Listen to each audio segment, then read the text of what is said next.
Hi, Shep Hyken here, customer service and experience expert. And today I'm going to talk about how to treat customers the right way. In a confrontation with a customer, you have a goal.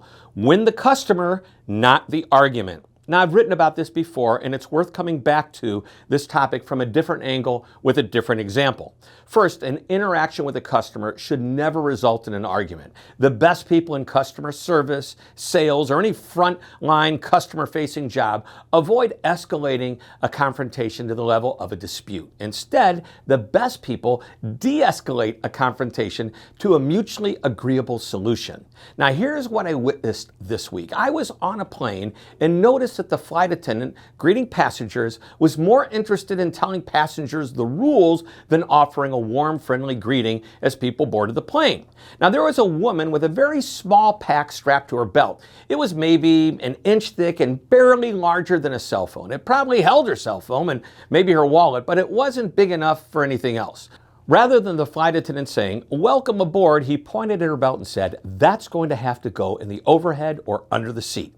The passenger said, "I've been flying with this for 15 years and nobody has ever asked me to remove it from my belt."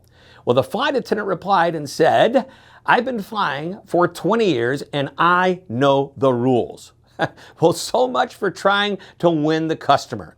Now, as I watched this, it was hard for me not to go to the flight attendant to introduce myself and suggest an alternative response that might have been friendlier and helped him convey his message. First, he could have extended a warm greeting. Then he could have worded his statement as a friendly request rather than an order.